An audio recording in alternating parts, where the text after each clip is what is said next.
যে স্টেডিয়াম ছিল অন্ধকারাচ্ছন্ন সেখানে জ্বলে উঠল ঝলমলে আলো। ২০২৫ সালের ৪ নভেম্বর ভুটানের সাথে ম্যাচ দিয়ে দীর্ঘদিন পর ফুটবল ফিরল ঢাকা ন্যাশনাল স্টেডিয়ামে।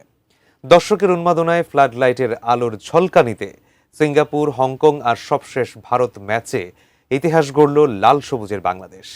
এই স্টেডিয়ামটির পুনর্জন্ম দিতে গিয়ে কঠোর পরিশ্রম করতে হয়েছে জানালেন ক্রীড়া পরিষদের কর্মকর্তারা। বিস্তারিত থাকছে ডেস্ক রিপোর্টে।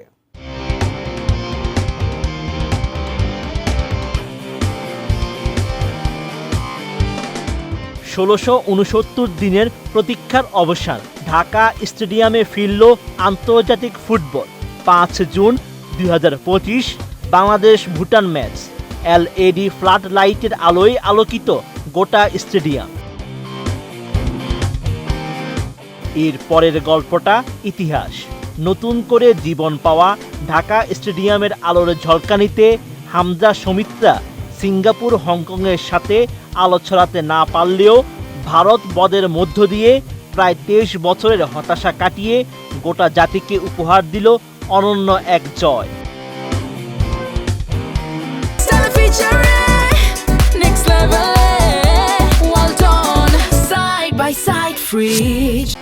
তবে বছরখানেক আগেও এই স্টেডিয়াম ছিল এমন।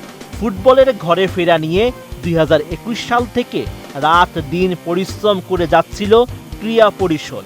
হাজারো শ্রমিকের ঘামে ফুটবল যখন ফিরল এই মাঠে, তখন পুরো স্টেডিয়াম জুড়েই মিলল নতুনত্বের ছোঁয়া। বিশেষ করে সারা বিশ্ব ঘুরে ঢাকা স্টেডিয়ামে বসানো মোট ৩৮০টি LED ফ্লাড লাইটের আলো, যা স্বস্তি দিয়েছে দর্শকদের, তেমনি ফুটবলাররাও পেয়েছেন অতিরিক্ত তাপ থেকে মুক্তি। NSC নিযুক্ত বাংলাদেশের স্বনামধন্য শিক্ষা ও গবেষণা প্রতিষ্ঠান বুয়েটের নির্দেশনা অনুযায়ী প্রতিটি টাওয়ারে ৫৫টি করে ৪টিতে লাগানো হয় ২২০টি LED লাইট। বুয়েটের নির্দেশনায় সব মিলিয়ে মোট ৩৮০টি ফ্লাড লাইট স্থাপন করা হয়।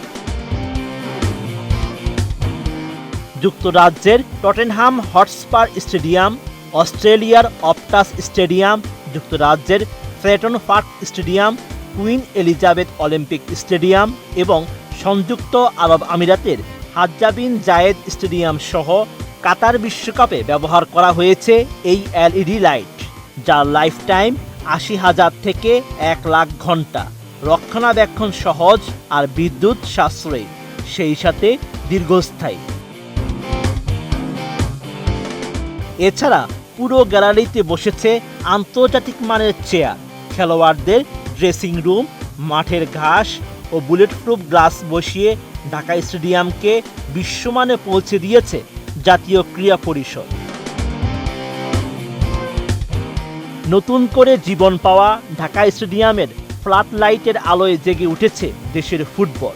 দেশের মানুষকে এই রূপালী আলোয় আলোকিত করবেন ফুটবলাররা, বিশ্বাস ভক্তদের।